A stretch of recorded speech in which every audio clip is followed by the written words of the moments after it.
हाँ तो बच्चों चलिए हम लोग एक बार फिर से अपनी क्लास स्टार्ट करते हैं आज। और क्लास स्टार्ट करने से पहले आपको एक इन्फॉर्मेशन ये देनी है कि हम लोगों की क्लासेस रेगुलर चलती रहेंगी। इसको हम इस समर वैकेशन में बंद नहीं करने जा रहे हैं। लेकिन हाँ एक चीज होगा कि समर वैकेशन में मेरा पूरा कंसंट्रेशन कंपटीशन बेस्ड स्टडी पर होगा। तो आपको बहुत ही अच्छे ढंग से कोशिश करेंगे कि कंपटीशन के लिए केमिस्ट्री तैयार करवाई जाए। तो इसलिए आप इससे जरूर जुड़े रहिए और जो भी बच्चे कंपटीशन में हैं वो इसका लाभ इस समर वैकेशन में लॉकडाउन के पीरियड में ले सकते हैं। तो चलिए सबसे पहले हम लोग स्टार्ट करते हैं। अणुसूत्र संबंधी गणनाओं का कैलकुलेशन हम किस तरह से करेंगे ये हमें देखना है। देखिए बच्चों, इसके पहले में कुछ नोट्स देखने हैं, याद रखने हैं जो आप पढ़ भी चुके हैं, और कुछ चीजें नई हैं उनको मैं बता दूंगा जो ज्यादातर न्यूमेरिकल प्रॉब्लम्स में पूछी जाती है।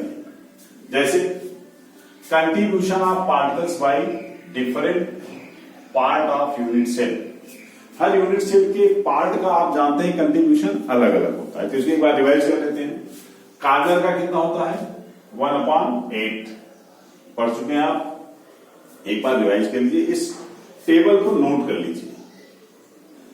फेस यानी फलक का होता है हाफ पार्टिकल, आधे कण। बॉडी सेंटर पूरा का पूरा 1 कंप्लीट पार्टिकल होता है। ये एज आप देखिए, एज के विषय में भी आप नहीं पढ़ पाए थे।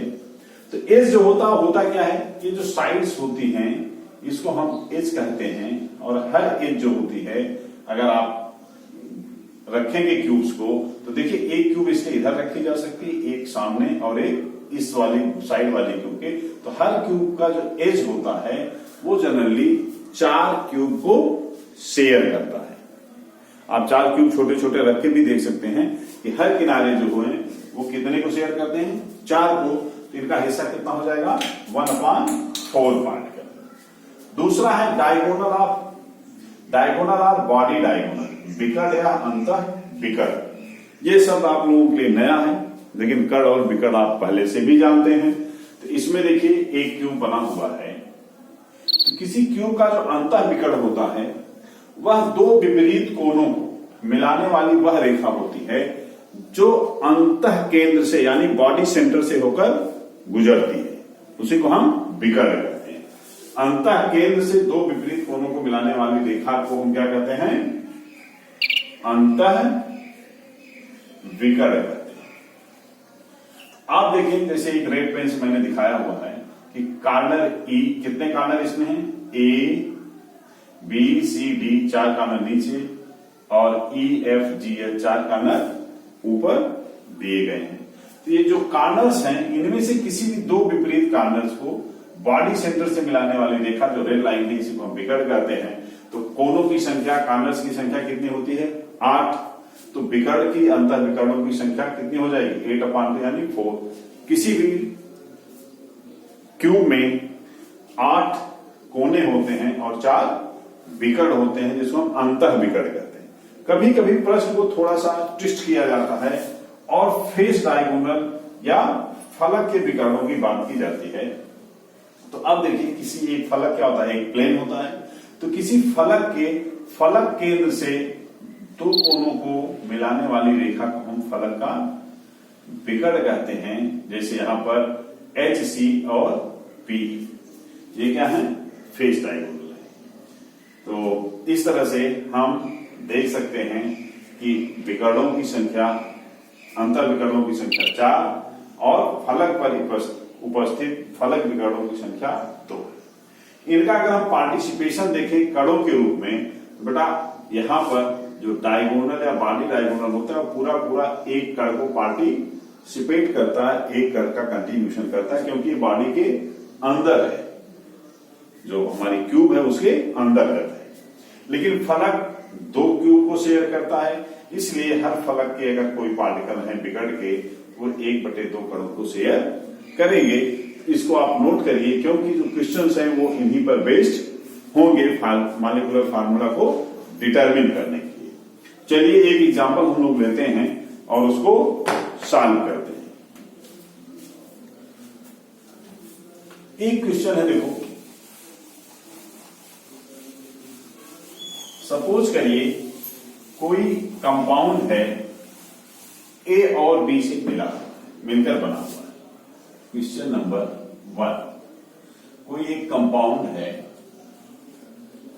जो ए एंड बी से मिलकर बना है। ए और बी का अगर हम देखें तो इसमें ए जो है ये प्रेजेंट है 1/3 एट ईच बॉडी डायगोनल। ए कहां पर प्रेजेंट है? At each body diagonal. और बी जो है ये प्रेजेंट है at each corner and 1/2 face centres. देखिए यहां ध्यान तो देना है आपको, क्वेश्चन में बहुत सिंपल ना लेके थोड़ा सा उसके लेवल को अप करके बता रहा हूं, क्योंकि सीधे सीधे क्वेश्चन एक बार मैंने आपको थोड़ा सा सॉल्व भी कराया था और आप उसको कर भी सकते हैं। यहां पर कंपाउंड ए और बी से मिलकर बन रहा है। ए है बॉडी डायगोनल्स पर, सभी बॉडी डायगोनल्स पे, और बी कहां है? At each corner and half of the face centre. अब इसका मॉलिक्यूलर फार्मूला आपको निकालना है। कैसे निकालेंगे? इसके लिए देखिए हम क्या करेंगे, पहले देखेंगे नंबर ऑफ पार्टिकल्स ऑफ ए के कणों की संख्या क्या है, इसको हम निकालेंगे। ए बॉडी डायगोनल्स पे है, ये कितना हो जाएगा? 4। क्यों? क्योंकि नंबर ऑफ डायगोनल्स कितने होते हैं? डायगोनल्स होते हैं 4, और इनका कंट्रीब्यूशन भी कितना होता है? 4। अभी हमने देखा यहां पर number of particles of A कितना हुआ? 4। अब देखेंगे हम number of particles of B. तो देखो ये कितना हो जाएगा। ये ईच कॉर्नर पे है, कॉर्नर कितने होते हैं? 8। कंट्रीब्यूशन कितना होता है? 1/8। तो वह 8 × 1 + 8, ये कॉर्नर के हो गए। कहां से? कॉर्नर से, plus half of the face centre. अब फेस सेंटर कितने होते हैं? 6। यहां पर कितना हो जाएगा? 6 इंटू फेस सेंटर का कंट्रीब्यूशन कितना होता है? हाफ। ये कितना हो जाएगा? 1/2। अब यहां देखिए टोटल कितना हो गया? ये 1 + 3 = 4। बट यहां पर एक चीज आपको ध्यान देना है, यहां पे दिया है एंड हाफ फेस सेंटर्स पे है। इसका मतलब कि 6 फेस सेंटर हैं, तो 6 पे नहीं रहेगा, कितने पर रहेगा? 6 के हाफ पे 3 पे रहेगा, और इसका कंट्रीब्यूशन कितना है? हाफ। हो जाएगा 6 × 1/2 × 1/2। पहला हाफ हमने किसके लिए यूज किया है? क्योंकि सभी फेस सेंटर कंट्रीब्यूट नहीं कर रहे हैं, केवल आधे फेस सेंटर ही कंट्रीब्यूट कर रहे हैं। दूसरा हाफ किसके लिए है? क्योंकि फेस सेंटर का कंट्रीब्यूशन, किसी भी फेस सेंटर का कंट्रीब्यूशन केवल हाफ होता है। तो इसको हम कैलकुलेट करेंगे तो ये हो जाएगा, देखिए 6/4 यानी 1.5। तो टोटल कितना हुआ? ये 2.5। अब हम A to B का रेशियो अगर देखें, ये कितना हुआ? ये हुआ, A है 4 इंटू B कितना है? 2.5। बट ये नंबर जो है ये होल नंबर नहीं है। इसको हम होल नंबर में अगर कन्वर्ट करेंगे तो हो जाएगा 8 to 5। अब आपको ये ध्यान देना है, इस तरह के क्वेश्चंस में फार्मूला क्या आ रहा है उसे हमें लिखना पड़ेगा, और कभी भी फ्रैक्शन में नहीं लिख सकते। अब यहां पर फार्मूला क्या होना चाहिए? फार्मूला हो जाएगा A8 B5। इस तरह से आप फार्मूले निकाल सकते हैं जिनमें क्वेश्चंस को थोड़ा सा ट्विस्ट किया जाता है। दूसरा क्वेश्चन है, एक और हम लेते हैं, इसको आप पहले नोट कर लीजिए। इसके बाद एक दूसरा क्वेश्चन हम लोग लेते हैं जो होल्स पर बेस्ड है। हमें उम्मीद है अब आप लोग जो यूनिट सेल के पार्ट हैं उनके बेस पे क्वेश्चन कर लेंगे। अब यूनिट सेल के पार्ट के साथ साथ अगर उसमें जो रिक्तियां होती हैं, होल्स होते हैं, उनको भी इंक्लूड कर लिया जाए तो किस तरह से हम क्वेश्चंस को सॉल्व करेंगे उसको हम देखेंगे।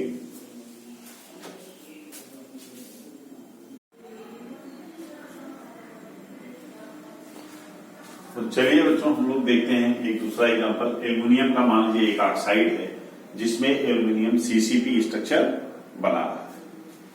क्वेश्चन में दिया रहेगा ये एल्युमिनियम आयन जो है वो 2/3 ऑफ द ऑक्टाहेड्रल वायर पे प्रेजेंट है। इसका मतलब ये है कि जो हमारा ऑक्साइड आयन है एल्युमिनियम ऑक्साइड में वो बेसिक पैकिंग कर रहा है सीसीपी का, और एल्युमिनियम जो है वह प्रेजेंट है ऑक्टाहेड्रल वायर्स में। तो हमें इसका फार्मूला कैलकुलेट करना है। तो सबसे पहले तो हम ऑक्साइड आयन के नंबर देखेंगे। ऑक्साइड आयन कहां है? सीसी पर है, यूनिट सेल के। तो इसमें यूनिट सेल सीसीपी में क्या होती है आप देखिए, फेस सेंटर्ड यूनिट सेल होती है, फलक केंद्रित एकक कोशिका होती है। अब ऑक्साइड आयंस के नंबर क्या हो जाएंगे? फेस सेंटर्ड में कितने पार्टिकल होते हैं? 4। तो सीधे आप जानते हैं, सीधे भी लिख सकते हैं।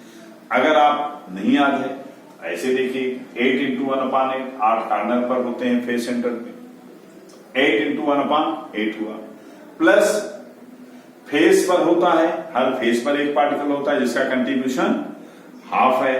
तो कितना हो जाएगा? 6 × 1/2, टोटल क्या हुआ? 1 + 3 = 4। इस तरह से 4 पार्टिकल जो होते हैं वो ऑक्साइड आयन के यहां पर पाए जाएंगे। अब हमें देखना है एल्युमिनियम कहां है, वो 2/3 ऑफ द ऑक्टाहेड्रल वायर्स पर है। बच्चों ये वायर्स पर है, यानी जो पार्टिकल सेट हो गए हैं एक बार सीसीपी में, वो ये डिसाइड करेंगे इसमें कितने वायर हो सकते हैं, और उन्हीं वायरों में ये एल्युमिनियम पाया जाएगा। तो सबसे पहले हम ये देख लें कि ऑक्टाहेड्रल वायर हो कितने सकते हैं। ऑक्टाहेड्रल वायर को डिसाइड कौन करेगा? सीसीपी में कितने पार्टिकल हैं। सीसीपी को बनाने वाले जो पार्टिकल हैं उनके बेस पे ऑक्टाहेड्रल वायर का नंबर कैलकुलेट करेंगे, और जब ऑक्टाहेड्रल वायर का नंबर हमें मिल जाएगा तब हम ये कैलकुलेट करेंगे एल्युमिनियम जो ऑक्टाहेड्रल में पार्टिकल हैं वो कितने हैं। तो ये एक चीज ध्यान देना, जब भी क्वेश्चन आता है तो पार्टिकल्स वायर्स कैलकुलेट करते समय उन्हीं पार्टिकल्स को आपको लेना है जो कहां पाए जाएंगे? मेन क्रिस्टल जो होता है उसके पैकिंग में जो होते हैं, यानी सीसीपी में, एससीपी में या एचसीपी में, बीसीसी में जो पार्टिकल्स होते हैं उनको हम कैलकुलेट करेंगे। तो यहां पर सीसी में कुल कितने पार्टिकल आ गए हैं? 4। तो आप जानते हैं कि नंबर ऑफ वायर्स, अगर नंबर ऑफ पार्टिकल n है तो टोटल वायर्स कितने होते हैं? 3n। टेट्राहेड्रल वायर कितने होते हैं? टेट्राहेड्रल 2n होते हैं, और ऑक्टाहेड्रल वायर्स कितने होते हैं? n होते हैं। तो यहां पर n = 4 है, इसलिए नंबर ऑफ ऑक्टाहेड्रल वायर्स 4। अब हम देखेंगे एल्युमिनियम के आयंस कितने होंगे? 2/3 ऑफ द ऑक्टाहेड्रल वायर, तो 2/3 × 2/3 × 4 किया हमने, 8/3 आया। अब हम रेशियो देखेंगे एल्युमिनियम और ऑक्सीजन का रेशियो क्या है। तो एल्युमिनियम 8/3 है, ऑक्सीजन 4 आया है, ये हुआ रेशियो 8/3 × 4। अब यहां पे 8/3 फ्रैक्शन में है, होल नंबर में कन्वर्ट करने के लिए दोनों ही 8/3 में 3 से मल्टीप्लाई करिए, 4 में 3 से मल्टीप्लाई करिए, इसका 3 कट जाएगा, 8 बचेगा, यहां पर 4 3 जा 12 हो जाएगा। तो यहां पर रेशियो क्या होगा? 8:12। इसको अगर हम सिंपलेस्ट नंबर में कन्वर्ट करें तो रेशियो क्या हो जाएगा? 2:3। और ये जो 2:3 रेशियो है, इस बेस पे अगर हम फार्मूला डिराइव करेंगे तो हो जाएगा Al2O3। तो मुझे उम्मीद है इन एग्जाम्पल से आप ये सीख गए होंगे कि किस तरह से मॉलिक्यूलर फार्मूला को हम डिराइव कर सकते हैं। और भी क्वेश्चन सॉल्व करिए, कोई प्रॉब्लम आती है तो हमसे आप उसको पूछिए, और ये ध्यान रखिए क्लासेस रेगुलर चलेंगी। अभी न्यूमेरिकल्स की कुछ और एग्जाम्पल्स हैं, वो हम आपको बताएंगे, लेकिन आप इनको पहले मॉलिक्यूलर फार्मूले पर बेस्ड क्वेश्चन जितने भी बुक में हैं, एनसीईआरटी बुक में हैं, अदर बुक्स आपकी जो रेफरेंस बुकें हैं उनमें हैं, उनसे आप सॉल्व करिए, प्रॉब्लम आने पर हमसे पूछिए। तो कल भी अभी हम न्यूमेरिकल प्रॉब्लम बताएंगे, और जैसा कि मैंने बताया, ये ध्यान रखिए कि पूरे summer vacation we have to study for the purpose of competition, और वो बहुत इंपॉर्टेंट क्लासेस होंगी। Thank you.